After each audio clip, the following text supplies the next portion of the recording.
সারা দেশে হামের প্রকোপে অনেক শিশু মারা যাচ্ছে। অনেকে এর জন্য টিকা কিংবা ভ্যাকসিনের অভাবকে দায়ী করছেন। আবার অনেকে রোগ প্রতিরোধক ভ্যাকসিন গ্রহণ করাকে পশ্চিমাদের ষড়যন্ত্র বলে মনে করে থাকেন।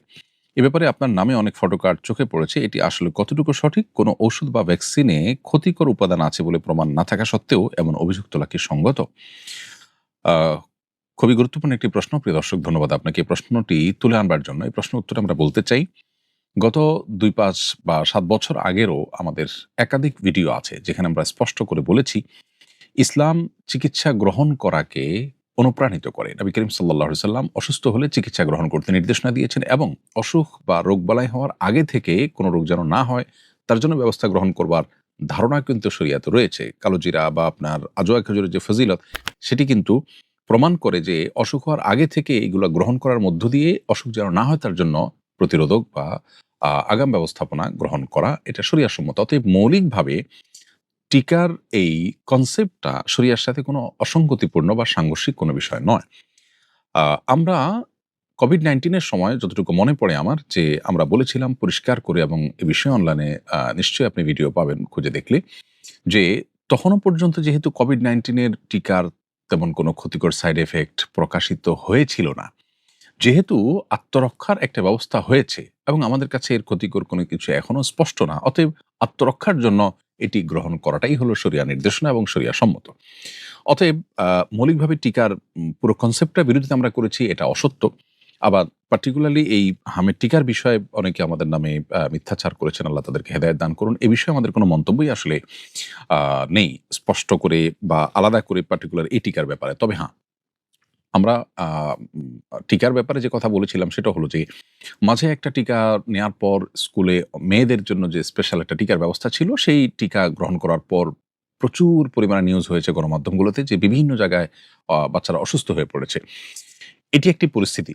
আরেকটি পরিস্থিতি হলো যে, আ যদিও প্রত্যেকটা ঔষধ বা আপনার টিকা এগুলো যথাযথ পরীক্ষা-নিরীক্ষার মাধ্যমে এটি যখন মানুষের জন্য উপযোগী প্রমাণিত হয়, প্রটোকল অনুযায়ী তারপরে সেটি মানুষের জন্য ব্যাপকভাবে দেয়ার কথা।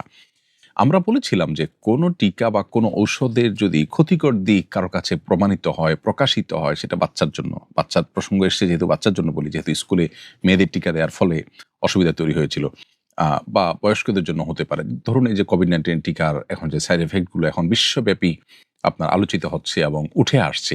এর ফলশ্রুতিতে কেউ যদি এটা গ্রহণ না করতে চায়, সে অধিকার তার আছে। এবং আ এটা তো আপনার ওপেন সিক্রেট ব্যাপার যে আ গরিব দেশগুলো বা গরিব দেশের মানুষগুলো তাদের সাথে উন্নত দেশগুলো সবসময় ইনসাফপূর্ণ আচরণ করে না। কথা অনেক সুন্দর, সুন্দর বলে, ভালো, ভালো কথা বলে, কিন্তু ইনসাফপূর্ণ আচরণ করে না।